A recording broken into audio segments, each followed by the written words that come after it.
RetConversations, some deep reactions, please. All this comics narration ain't late me. A little more talk, a lot less read. A little fight, baby, is what I need. Close the trade, open up your brains. Explain it to me. Explain it to me, baby. Explain it to me.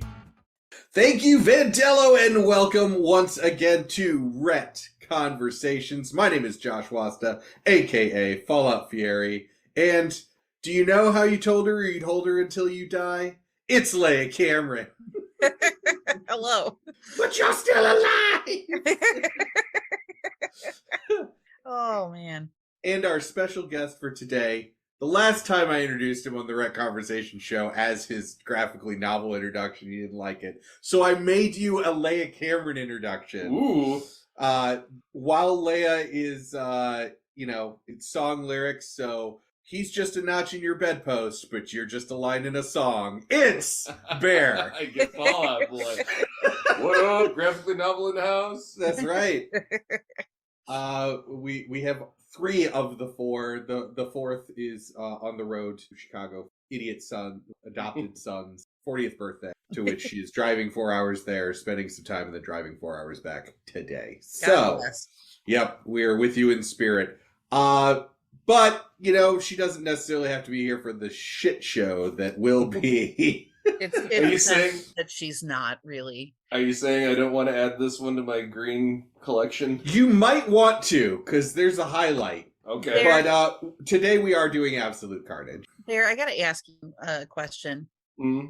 Do you fucking hate me?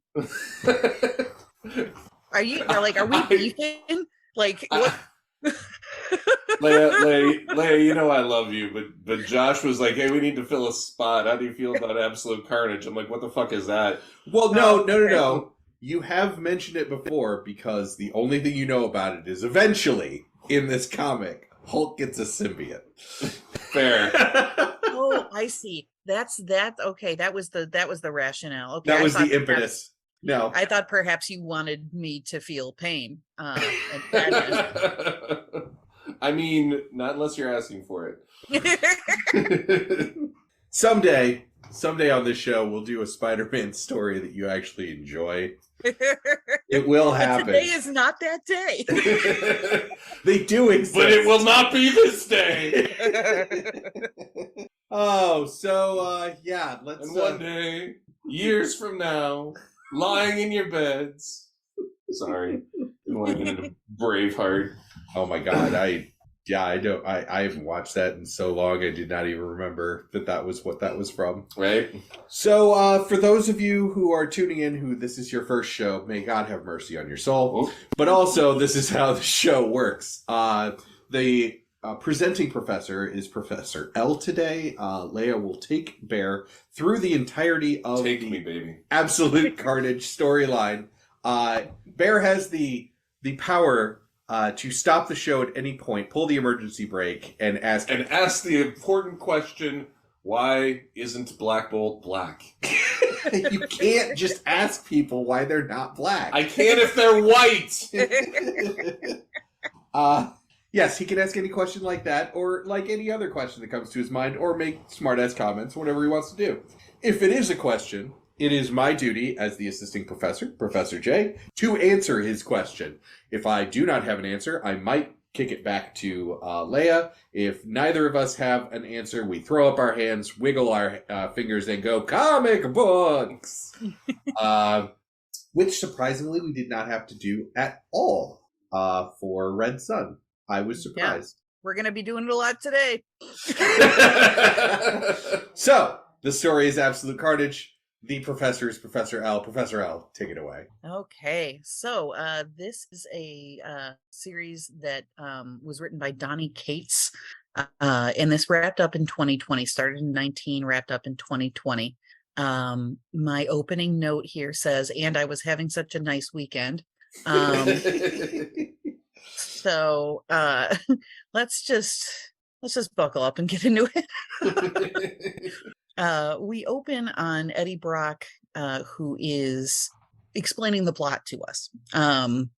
He asserts that Cletus Cassidy is alive because a cult brought him back from the dead and merged him with a symbiote that belonged to an elder god named Knull.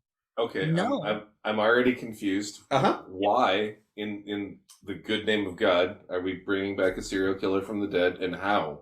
Lovecraftian Cthulhu cult.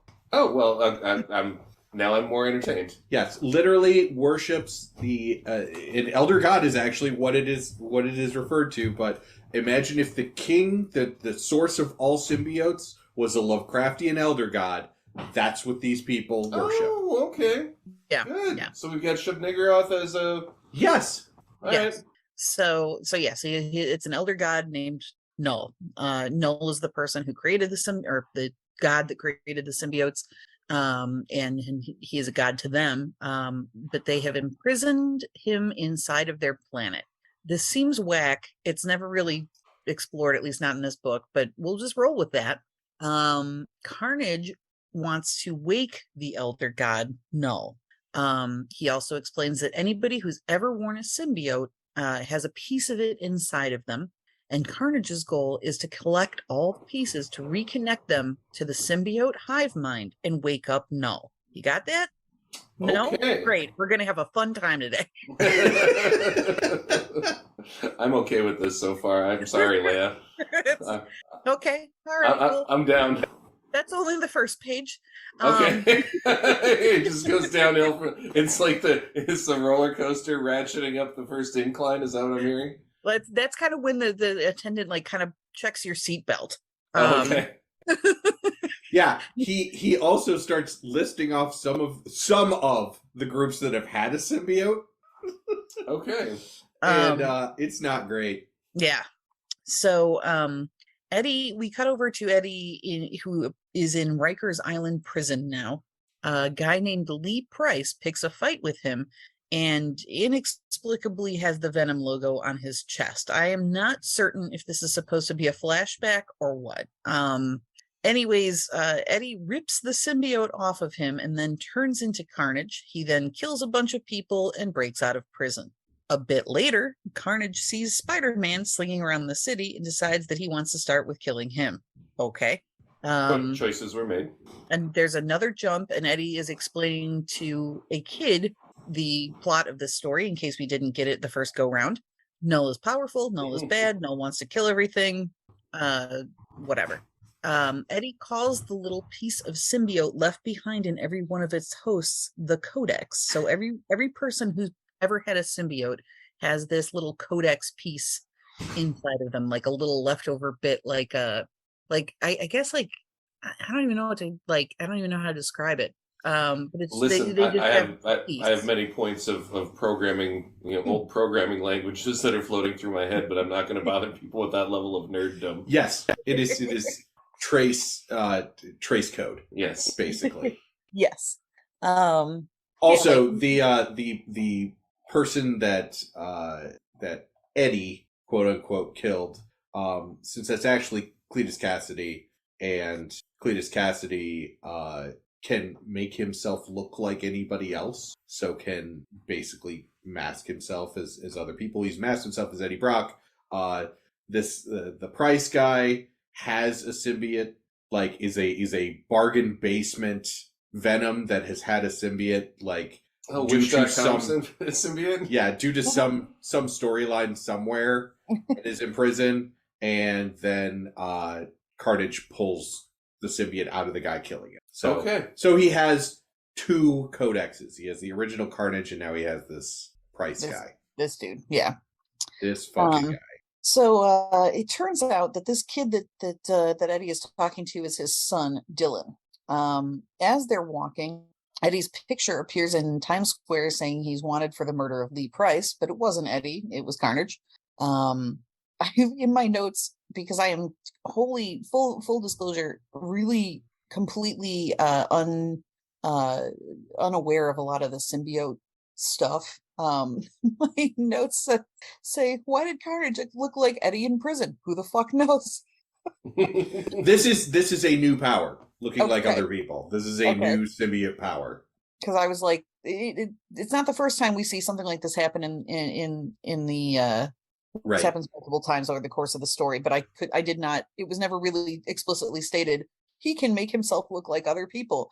It just happens. Listen, we took that away from Clayface because Clayface is just dull as a villain. So is Chameleon. So yeah.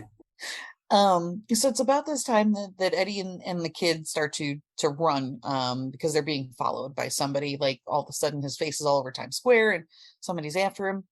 They make it to the subway and Cassidy appears behind them and pushes them both onto the tracks. Eddie turns into Venom to protect the kid and manages to stop the train from hitting them.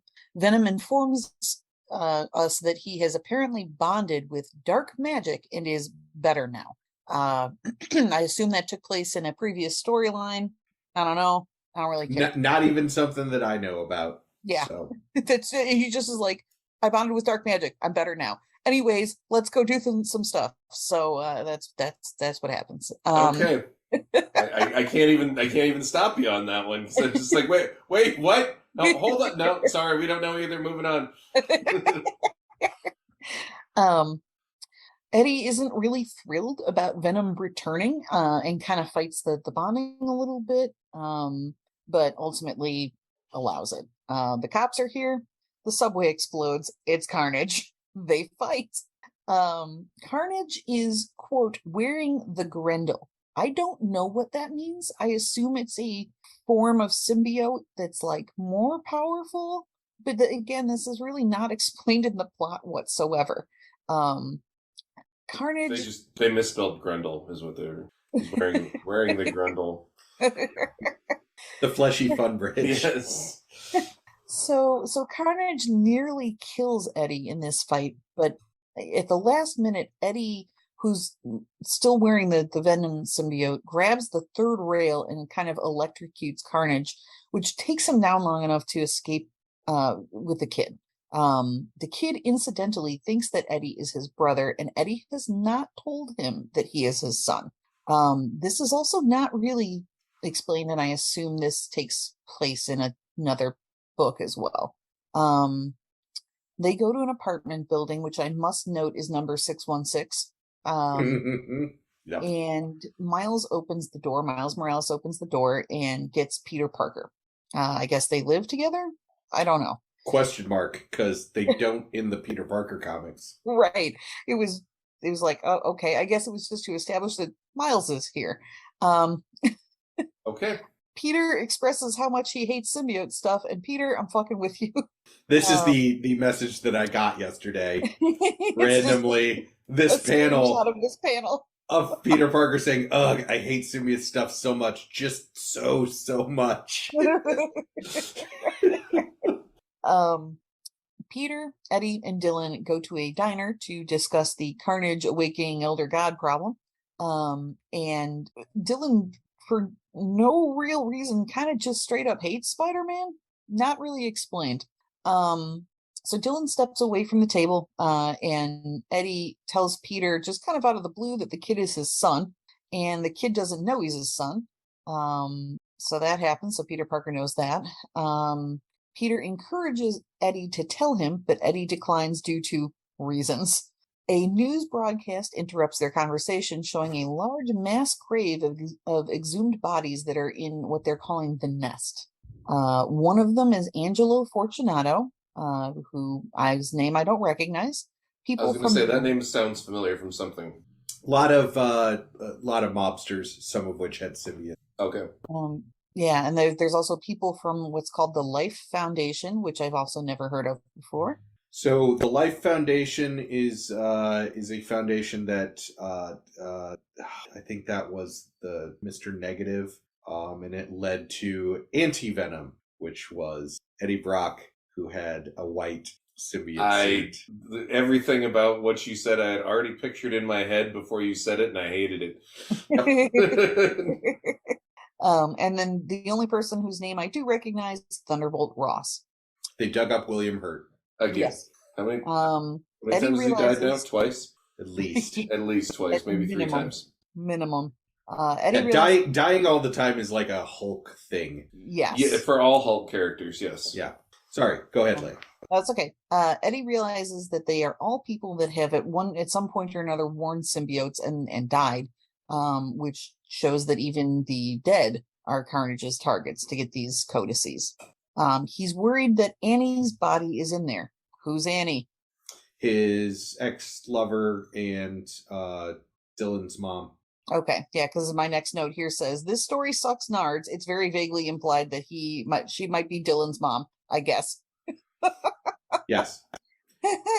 I don't remember in the Venom... What was she named Annie in the Venom movies? I'm just so entertained by the fact that Leia's asked almost as many questions as I have at this point.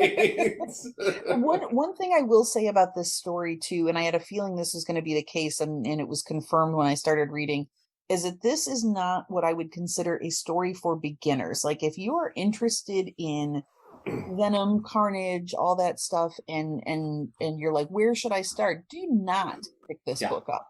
Because it requires a lot of intense prior knowledge about other things that have happened, in the past to this particular character and several other characters that show up later. And even if you were going to do the legwork, it doesn't even have like the editor's notes, C issue, whatever. There's none of that. You just got to hunt it down yourself. Right. Like I was doing a lot of while I was reading this, I was like, okay, I don't know who they're talking about. Okay, I don't know who that is. Okay, so it's not a great starting point. This requires you to have your PhD in venomology in order to really understand. Yeah, absolutely. Like, I am a Spider-Man fan. I was reading Spider-Man during this time. Like you said, when they show up and Miles Morales said, I don't think actually, now that I think about it, I don't think that was Miles Morales. I think that was Robbie Robertson, who is Peter's roommate during this, because I don't think they actually say Miles. Yeah, they don't give any name whatsoever. They're just it's just not Robbie Robertson, his son, who Peter lives with. So anyways, this interruption is then interrupted. It's like watching wrestling.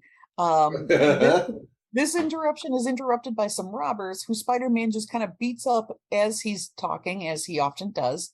And while fighting these guys, Spider-Man comes up with the idea to go to basically, maybe there's some kind of machine that we could make to get the codices out of people who have hosted symbiotes without killing the person that it's in. And Eddie says, I think I know a guy. The guy happens to be called the Maker. He looks like a dude in kind of like an alien hat. And he see our episode on Secret Wars. Yes. Oh, sweet Jesus. This is the Ultimate Universe Reed Richards. Yes. He built the machine actually 35 days prior to their arrival, allegedly for use on Flash Thompson. He's kind of sketch about who he's working for or what he's even doing, but hey, whatever, man, he's got a machine. He's also Reed Richards from an alternate dimension. It's revealed that during this conversation as well, that Dylan was infected by Norman Osborne with the Carnage symbiote before he went insane, which is a bold statement to make, as I was under the impression that Norman has been insane for basically his entire life. The Maker offers to use the brand new but untested machine on Dylan right away, as well as steal his blood, because, Okay, hold up.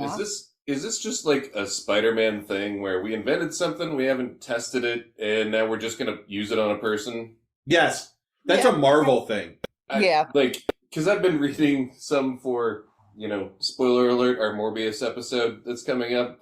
For the love of God, why would you invent something and just this should fix my powers? I'll just drink it now. I haven't had a chance to test it. Oh shit, I grew 2 more sets of arms.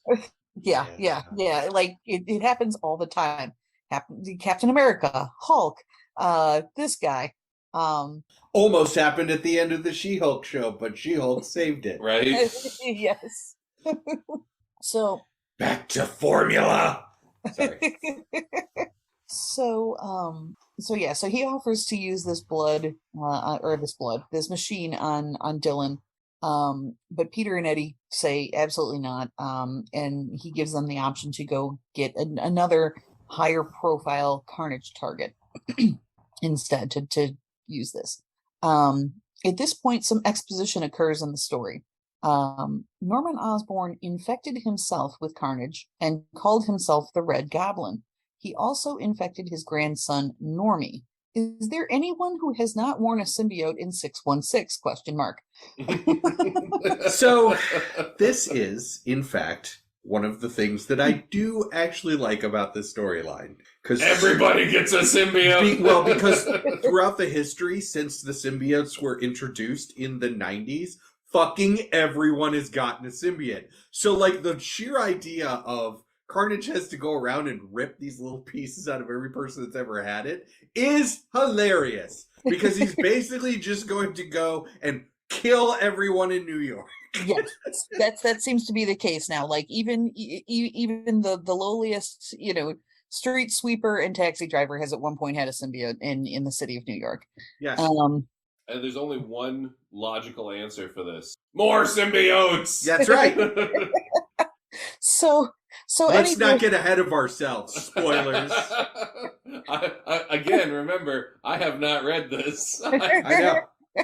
So anyway, the removal of the symbiote further shattered his mind, and now Norman Osborne thinks he's Cletus Cassidy. Does this make sense to anyone? No? Great. Moving on.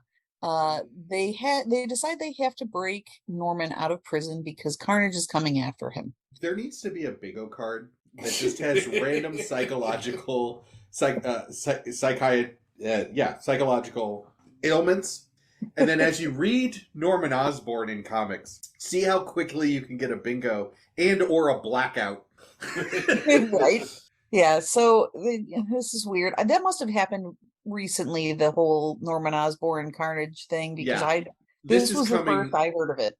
Yeah, this is coming off the back. There were a couple of like Carnage exclusive comics that explain all of this gods. I did not read any of them. I've never been a fan of Carnage. Yeah, I'm a Spider-Man fan. I do like Venom. Carnage is a step too far. I did like Woody Harrelson as him, though. Can't argue that. I like Woody Harrelson as just about everything. Like, well, it was basically Woody Harrelson just replaying his role from Natural Born Killers, right? only in a Marvel movie. So, have you seen Woody Harrelson in a bad role? It's like Tom Hanks. Have you seen Tom Hanks White in a Man bad Can't role? Okay, well, we're just gonna have to agree to disagree. So they go into the prison because Carnage is coming after him. Eddie also confesses to himself that he hates this symbiote shit too, which is the second time it's been mentioned how fucking stupid all this is, and it won't be the last. John Jameson, who is also a werewolf, I guess. Yep, an astronaut werewolf. Prison. Yeah, that's great. He became a werewolf because he went to the moon. Come on, Leia. I mean, I hate comics. I now hate comics. Although you will never look at the meme of Moon's Haunted the same way ever again. Oh, you're back quickly. Moon's Haunted. What do you do with that gun? Moon's Haunted. Moon's werewolfing. So yeah, he's also a werewolf, and he lets them inside the prison somehow. He appears to be working there. The prison has a werewolf security guard. It's whatever. My disdain grows throughout my notes as they go on. Hang on, werewolf by prison. Hang on, we have to like keep all the Garu players like interested in this comic. Let's introduce a bunch of werewolves. Some werewolf representation. Yiffing! So he left them inside the prison, and then he inexplicably goes nuts and starts shooting, and the alarms go off. And somehow Norman gets out of his prison cell. It's a very weird sequence of panels, and I also need to point out too, unfortunately, the art in this is kind of subpar. So it's difficult to tell what's going on in some panels. That was what comics. I can actually explain this part. Okay. John has a symbiote in him. Carnage has put a symbiote in John because when he's trying to be good or whatever, and like Spider-Man is like, "What are you doing?" He just keeps saying "God is coming" in like the symbiote like italics. The symbiote voice. Yeah, the goth text or goth font. He's not doing so well. Norman uh opens up his chest and throws some maggots at other inmates, and then they turn into Carnages too, like little Carnagey guys. What this is, I don't know. Okay. It just happens. So you're saying what you're saying is when I actually go to read this, I shouldn't be drinking. I should be using some other illicit substance. Probably. Actually, I would not suggest you read it at all, but your funeral. This is where we get to the solution for symbiotes. Okay. He is basically creating symbiotes as maggots and tossing them at people, and then they burrow into them and they become symbiotes. Yeah. So he's making a small army of like All right. criminals. Peter manages to get John all tied up just in time for the Carnage Horde to come clicking down the prison hall. They decide they have to save Norman so that Carnage can't get him, but Norman thinks he's Carnage. It's so dumb. Anyways, they fight for a bit. Carnage Prime, so the actual Carnage, shows up and attacks Peter, throwing him into the door that Norman is locked behind, and Norman gets out. I recognize that I stated earlier that Norman was out, and he was out, but now he's out for real. This is how... Again, the art in here is very interesting. So Carnage takes control of Norman, and that's where that fucking issue ends. So that was just issue 1. Okay. So issue 2 picks up with Eddie and Peter beating feet out of the prison, or rather flying out, because Venom has like sort of bat-like wings now and can fly. Carnage, right. Yeah, I was just like, okay, sure, okay. Fine, well, great. you know why it works? Because somewhere along the line, one of those Carnages was Archangel or Angel or somebody like that. That's how he learned how to fly. I'm gonna go with that. No, this is Venom, not Carnage. Oh, this is Venom. Well, he might have had one too. Yeah, that's true. It's very possible. I'm gonna go with that. I'm gonna make up my own answers. You can also say that it was the dark magic that he bonded with that was never explained. Dark magic. Bat magic. Bat magic. So I see a bad moon rising. So yeah, they fly out of prison. Carnage decides to kind of fall back a little bit and bide their collective time. Norman is basically so Norman Osborne in this story is basically Carnage's Starscream for the purposes of this story. Wow. He is the second in command. Love that reference. And I noted here, because symbiote shit is so fucking ridiculous, they look basically the same, and it's quite often difficult to tell which one is talking in a panel at any given time. Big ups to the artist for just making everybody look exactly the same. So that's what's happening. Carnage is talking to Carnage, and it's up to you to determine who's who at any given time. Eddie and Peter then decide to split up to warn the other former symbiote hosts, with Peter going after basically the soups that have been at one point bonded with the symbiote, like Cap, Wolverine, etc., and Eddie, pretty much everybody else. Which is that's a really uneven job, because for every superhero that's had the symbiote and like every like schlub, like normal human that's had the symbiote, that's, again, it's all of New York City pretty much, right? Like at this point. So that's a lot of people you gotta, it's like billions of people you gotta warn. And Peter takes off, and as he leaves, Eddie gets a call from Maker, who lets him know that Anne Weying's body was not in the same grave, she wasn't in the mass grave. And he thinks that it's because she passed her codex down to Dylan, making him a target as well. So Eddie makes Maker promise to protect Dylan, and Eddie goes off to his business. Oh, okay, stop, please. Yep. I need a moment. Yep. So take your time. We need special Marvel science machinery to remove these codex from ourselves unless you just give birth. Well, then you would need to remove it from the child, but yeah. Mm-hmm. Sure, makes sense. Okay. Yep. Love this. This is great. I just...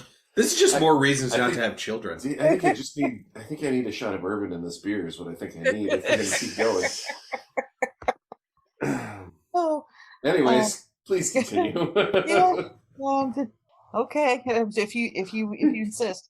I mean, even if I don't insist, we got an episode to fill. So. So, meanwhile, at a place called the Spire, which is located below the streets of New York, Carnage is lounging about on a gross throne, being pestered by Norman, who doesn't like it when people call him Norman. Because he thinks he's Cletus.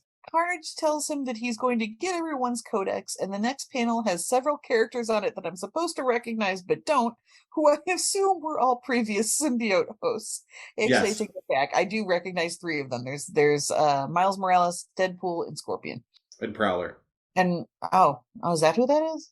Yeah, in the green suit next to Miles. Yes. Oh, okay. All right.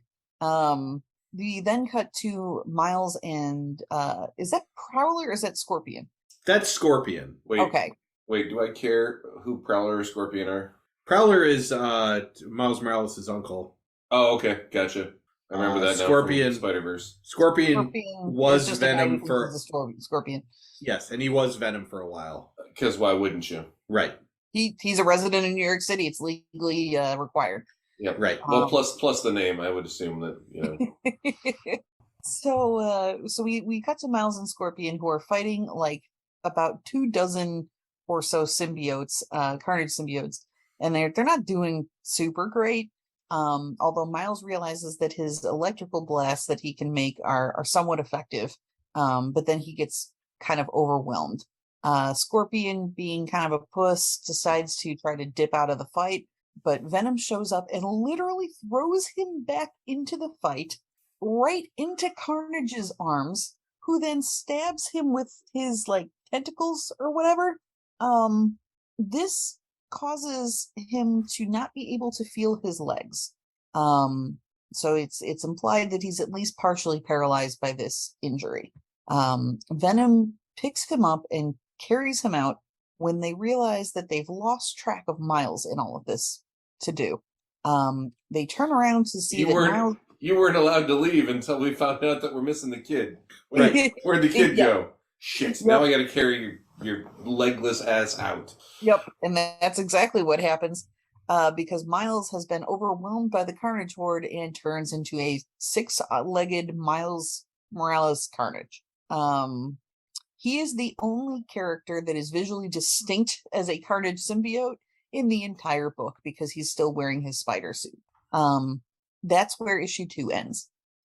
Issue 3, Venom wants to... So the internal debate here is Venom's like, hey, we gotta kill all of these dudes and take their codices. But Eddie is like, no, dude, that's not the way. Killing is bad. Norman shows up, and Eddie tries to kind of reason with him for a bit that he's trying to save him and Normie, his grandson, which actually gives Norman some pause, which is long enough time for Venom, not Eddie, to stab Norman in the heart. Venom advocates to kill him and take his codex before Carnage can repair him, but Eddie instead forces them to help Scorpion. He's like, no, I'm not doing that. We got to help this guy. He's not doing well. And Venom does not like that at all. He advises Eddie that if he isn't strong enough to end this, he will find someone who will, which is some very heavy-handed foreshadowing.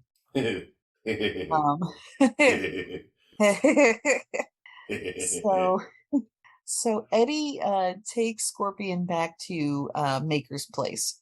And right when they walk through the door, there's Cap, Wolverine, Spider-Man, The Thing, and Bruce Banner that are all waiting for them, along with Dylan and Normie Osborne. The Thing explains that the Maker kind of inexplicably took off once they all showed up. Then the matter is dropped. It's not mentioned.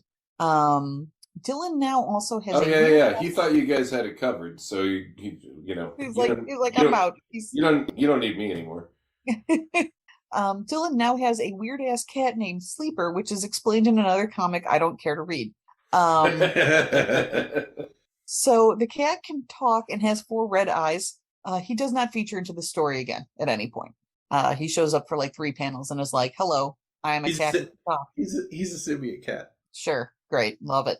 He showed up just to point out that there's a cat that's got a fucking symbiote. And then okay, so this is all happening concurrent to the actual Venom series, like comic. And so some of this stuff is happening in the Venom comic, which I did not read. But I do recognize that Sleeper the cat was a cat that has symbiote. Okay. Hang on, I have a question. That either of you know of, did they ever give brine shrimp a symbiote? I don't believe so. No. Sea monkey symbiote. Venom monkeys. just curious. I mean, we got cats, we got schlubs, we got garbage truck drivers, we got superheroes, we got exactly. Why are cats listed with garbage truck drivers? We were working our way down the evolutionary ladder. I was just wondering if there was a point where we're going to get to brine shrimp. You really don't like garbage truck drivers.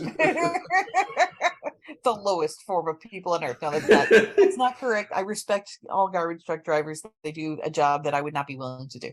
And they get paid well for it, those rat bastards. Yes. So this cat shows up and then disappears. Okay. It is decided that Cap and the other heroes should go into the codex removal machine first. And that Peter is going to go last because this is his responsibility, he's decided. You guys all go first. I'm going to go last. It's my responsibility to watch you all die. Yeah. Completely untested machine.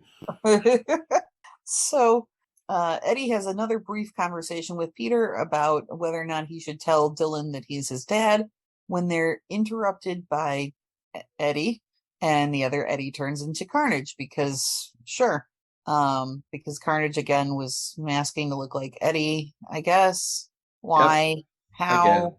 Again. My note here just simply says, "I'm so over this story." We're more than halfway through. That's another thing too, as an aside. There's not a lot of meat to this story. There's a lot of action and combat panels and a lot of flash and very little substance to the plot. I'm getting that. So it does seem like it may seem like I'm going through this very quickly, but it's because there's not a lot going on in the story. There's a lot of fighting and there's my next note here says Carnage makes some real edgelord bullshit comments and starts approaching Peter, Eddie, and Banner. So because he's basically sitting there, he's just like, "I will bring down the darkness and 100 billion years of pain," or whatever. I'm pretty sure I read lines similar to that in the old school Spider-Man comics where Morbius was introduced. I'm pretty sure that's what that came from. This is by the way after he tells everyone that his mother, when she was pregnant with him, went through electroshock treatments and that she wasn't sedated, so he died, went to hell and came back while being born. Yeah, and I'm not quite clear on why he's just kind of saying this to people. Like, he just comes in and he's like, "We want to know a fun fact about me." Like, all right, dude. Okay. Move on. Yeah, sure. That I used to be friends with people that would try and convince you in real life that that's what actually happened to them. Exactly. Like, no, you don't understand, dude. I died in the womb and then went to hell and then came back and then I was born. Yeah, and I remember it. And that's why I got fired at Home Depot. Like, okay, right? bud. Exactly. Yeah. That's why I have a drinking problem. That's why all I do now is throw darts in dart tournaments.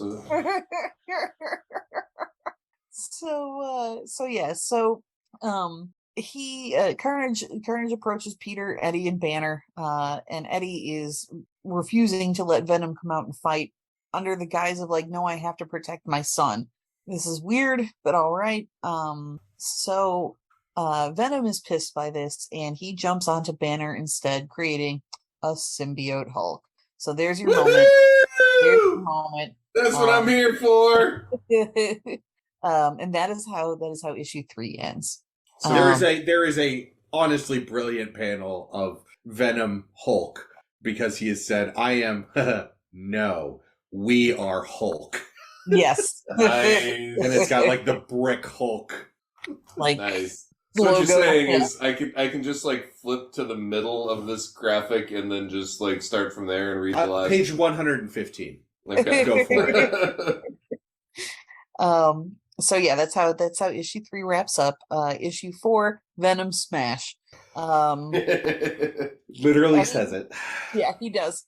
Eddie and Peter take the boys down to like this basement bunker storage thing that also happens to have anti-symbiote tech in it. The anti-symbiote tech isn't really explained. Again, I feel like this is something that I'm missing from a previous story. But anyways, Eddie grabs like a gauntlet looking thing and happens to grab Cap's shield because it's just kicking it down there while Cap's in the tube or whatever. And he asks Peter to protect the boys until everybody else is done in the pods, and then goes out to fight the Carnage symbiote hordes. It should also be noted too that because he does not have Venom with him anymore, because Venom's in Hulk, he has no superpowers. He's just a dude who has a weird looking gauntlet and Captain America's shield, and he's gonna just go get her done. Okay. Meanwhile, Venom, Hulk, and Carnage are fighting. Carnage, towards the end of the fight, manages to get some like tentacles into Venom Hulk's brain to like mess with his mind. Simultaneously at this point, the Miles Carnage symbiote is attacking Eddie. Eddie tries to kind of distract him by saying, "I'm not going to try to talk you down, but," and then starts to kind of attempt to talk him down a little bit. Talk him down, yeah. Before sending, so the gauntlet, I guess, has like a electric charge or something to it. And yeah, because Carnage is okay. So Venom, it's loud noises and fire. Carnage, it's electricity. I want to say fire too. I don't remember what the other Carnage thing is, but electricity. Yeah. So he takes this gauntlet and sort of uses it to send an electric blast through Cap's vibranium shield, using it as like a conductor to blast Miles so hard that it like shocks the Carnage symbiote out of him. So just quick question, but I didn't think Cap's shield was supposed to be able to put up with bullshit like that. Like, isn't vibranium supposed to be able to like absorb all forms of energy? So yes, it is supposed to absorb, but it can also, as noted in Black Panther, redirect that kinetic energy. Okay. So it's why the like Iron Man blasting into Cap's shield. Yeah, it's reflected. Yeah, I get that, but like using it as a conductor seems like counterintuitive to everything else that we've seen. I do not. Cap's shield is magic. Yes. Comic books. Gotcha. This is definitely a comic books moment because it kind of does go against what we know about vibranium. But hey, whatever, man, it works. And Miles is now free of the Carnage symbiote. Miles quickly advises Eddie that if Carnage gets Venom, he will be completely unstoppable. Because, and my notes here say, because Venom has slutted around with so many people. We don't slut shame on this show. I mean, you know, it's I'm proud of him. So listen, nobody slut shamed Dax. He is living his best life. So this is exactly what happens. Carnage managed to rip Venom off of Banner and becomes Dark Carnage, basically. Like now he looks like I don't even know how to describe it. He looks close to Did you say Krull? No. No. He looks similar to that in as much as like he's got like a red body, but he's got like black horns and wings, and like he's like red and black, and he looks evil. He looks like a symbiote version of the Darkness from Legend. I was going to say either that or like, you know, a more red version of the demon from Night on Bald Mountain animated. Kind of, yeah. We are all symbiotes, my lady.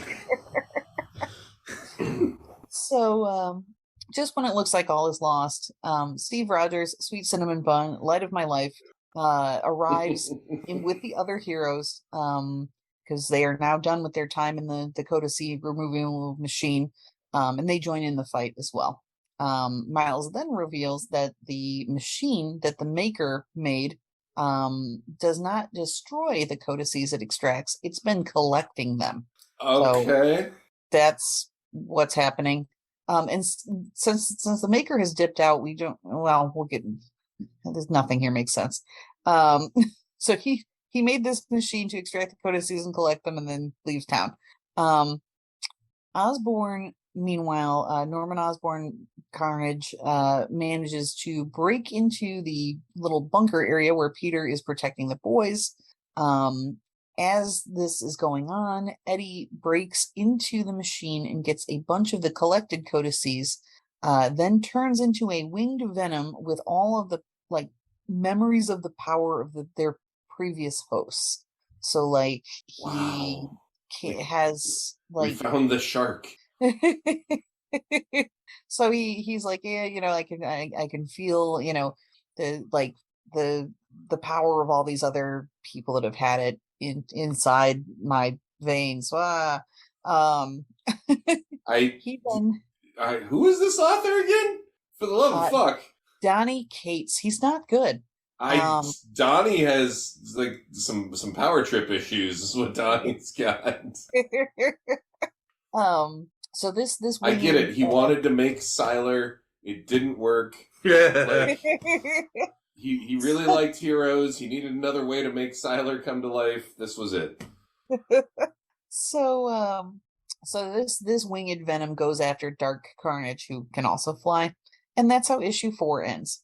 They're just flying after each other. All right. Well. Yeah. Issue 5. There's a real weird aside here that doesn't seem to have any bearing on the rest of the story. That it turns out that Norman Osborne and Eddie once shared a prison cell. That's Cletus Cassidy. Oh, I'm sorry, Cletus. Either way, okay, fine. Okay.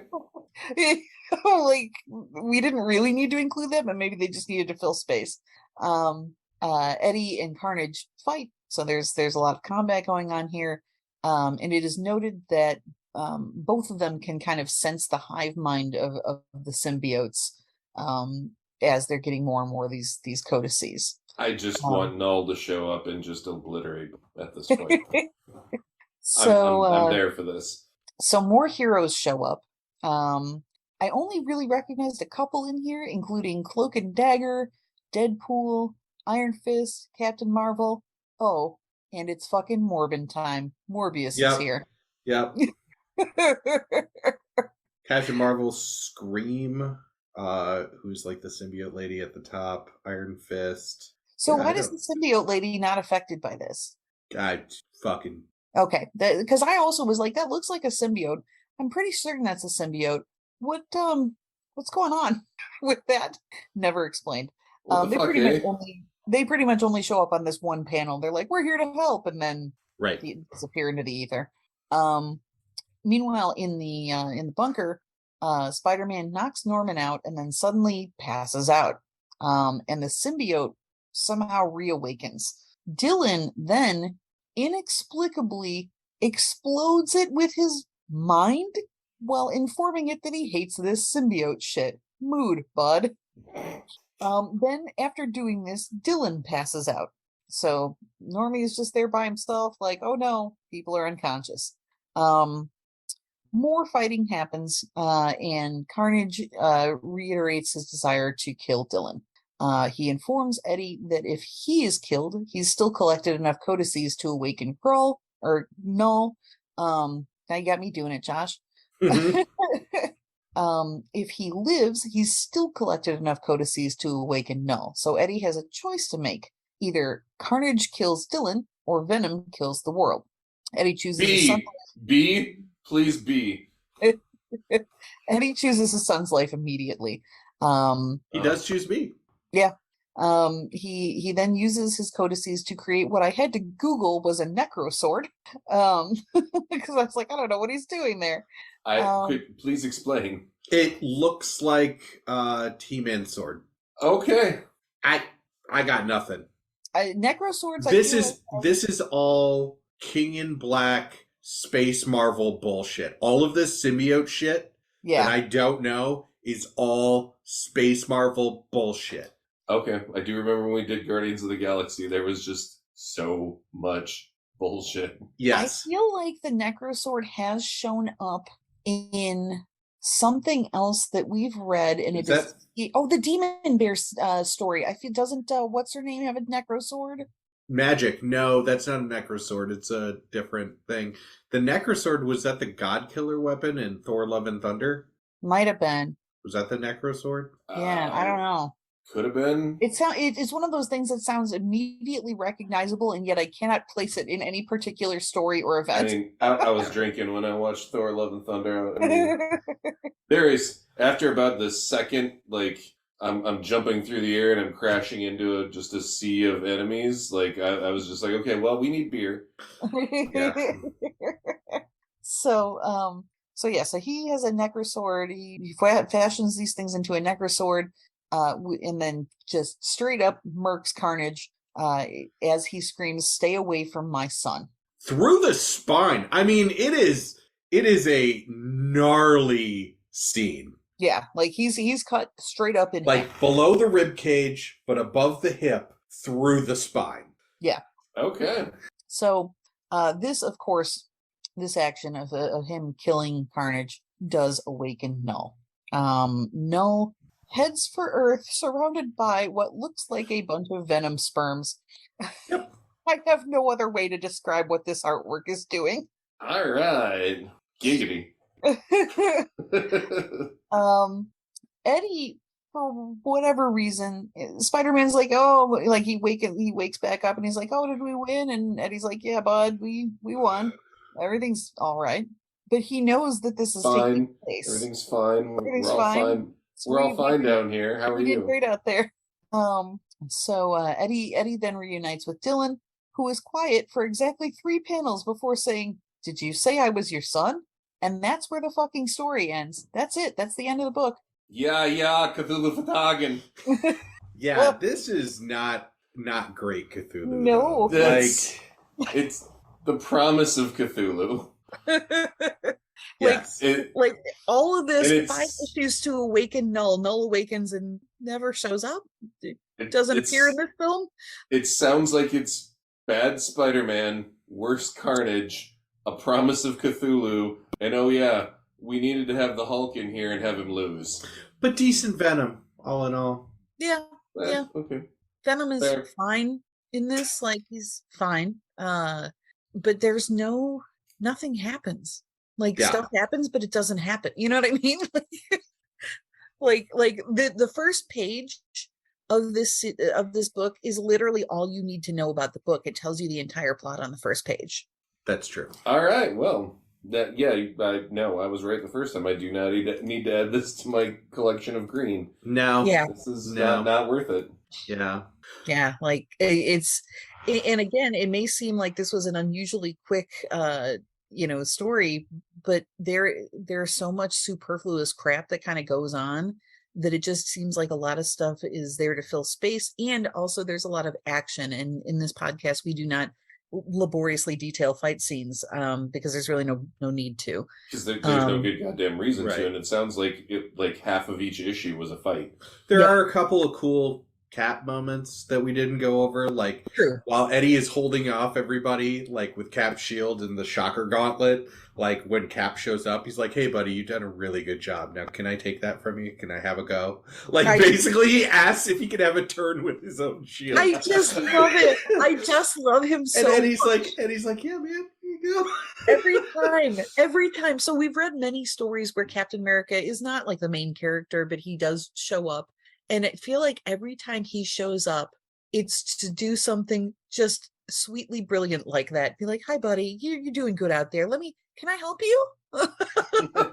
Most recently in Onslaught, where he shows up to explain that, yeah, Red Skull probably has a plan for this, and the reason that he has a plan for this is if the world ends now, Red Skull won't be able to take it over. So you can trust him to enact this plan only, and then make sure you keep your eye on him.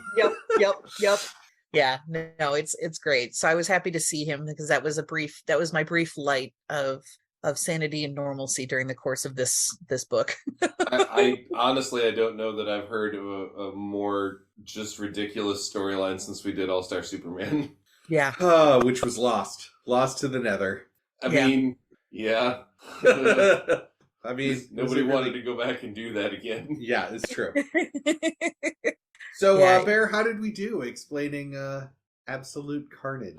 You did an amazing job of convincing me I don't need to spend money on this.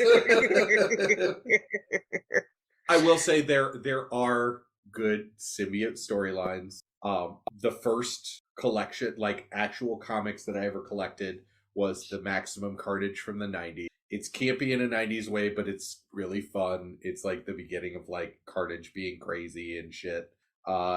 It explains things a lot better than this does. I will totally agree with what we've said. This did not do a good job at all of trying to fill in people who are casual.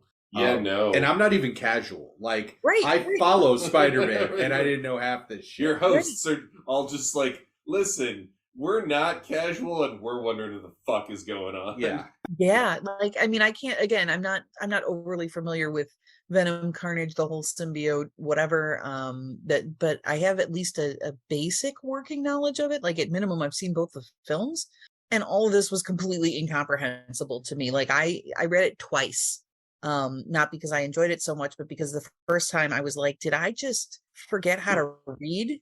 Like, what is, like, I'm seeing things happen. A stroke? Do you right, smell exactly. toast? I was like, I'm seeing things happen and I can understand words, but like, I don't understand anything that's going on here. They're referring to things I have no knowledge of. They're, and they're not explaining them. They're not even giving like the least hint about, like, again, like the mention of this Annie lady. Yeah. There's no, as your wife had a symbiote or whatever, like there's, or girlfriend or baby mama or whatever the fuck.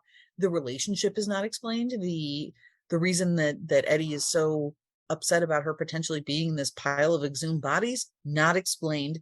Even her relationship to Dylan, you can kind of guess that she's probably his mom. So Annie, by the way, was Michelle Williams' character in the Venom movie, in both the Venom movies. Oh. So that is Annie. That's Eddie Brock's love interest. On again, off again wife. It really kind of seems like the author took a lot of time to put a lot of cameos of his favorite shit into this while making Carnage look like a complete and utter badass in his mind, which there's no good goddamn reason to do. No. Yeah, right. No, that's about right. Yeah. Well, I will say that this is perfect for our Halloween episode. Yeah, be scared by how bad this is. It's scary, terrible. Just have the feeling like that. Scarable. Yeah. Just have the feeling like if I actually sat down to start reading this about halfway through, I'd be like, am I suddenly bleeding from the eyes? No, that's just all that page is red. Okay. Yeah, no, I mean, like, I kept walking back and forth from my room to the living room and making horrible noises. Like the scene in 40-year-old virgin where he's just upset. He's like, bags of sand. There were times that I had to ask a friend of the podcast, Adam Witt. I'm like, hey, who is this person? What is this guy do? How do you? And he was like, man, I don't know. Yeah. This is definitely, like, I would rank this amongst the worst, not because it's like inherently bad, but like it's structured poorly. So it's explained poorly. I have a question. Has there been any other episode where the person presenting asked more questions than the guest? No. Okay. Just Just wanted to check and see if that Yeah. was the first. Okay. No. Usually what will happen is if I come across something in a comic that I don't immediately recognize or know about, where they're like, oh, look out, there's the blah, and I'm like, I don't know what that is. I'll Google it, and I'll see, okay, oh, all right, that's an old enemy of so-and-so or whatever. Like, I try to do a little bit of due diligence in my research if I don't understand something, especially if I'm presenting. But they in didn't this name particular- anything in this. Right. I was going to say, in this particular case, they didn't really even name anything. They were just kind of referring vaguely to things that I'm like, I don't even know where to begin to look for information on this, because they gave me nothing. And again, I did not want to have to get my PhD in venomology in order to present this, because I'm like, in order to present this, I shouldn't have to read 15 other books. I don't have the time nor the inclination to do that. Understandable. PhD in venomonics might be the worst reason to go into student debt. Oh, man. So, Bear, thank you for joining us. It was an experience. It was. Yes. It was. It was certainly a book. I get it was certainly a book. I get to spend time with two wonderful friends, and I'm gonna take it for what it is. Enjoy the beer. Right? Enjoy the beer. Yeah, that's right. Everyone else, please tune in 2 weeks when we will be doing Red Sun, a book that we actually enjoyed going through. It's the first Superman story we have enjoyed. Yes. And if you listen to Graphically Novel, or if you like to keep on the creepy wagon that we've got going for the Halloween season, tune in next week when we will be dropping our Tales from the Crypt episode with special guest Jason L. Blair, and we will be talking about all things horror. All things horror. It was great. It was just a real great masterclass in anthology horror, and lots of good suggestions if you're getting into horror and you want to listen to or watch a couple of shows or movies. Yeah, it's a great guest for that too. That's going to be a treat. Yeah, Jason's good people. Yeah. But until then, take it away, Vandello.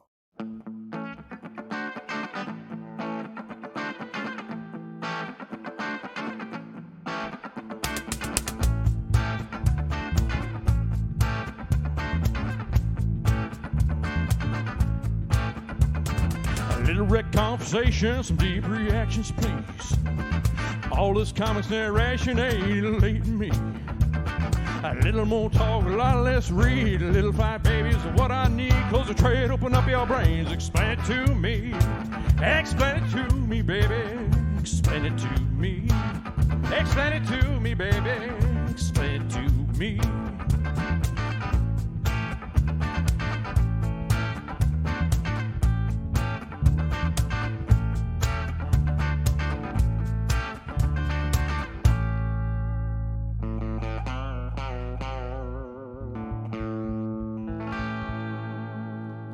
Vandello 2021.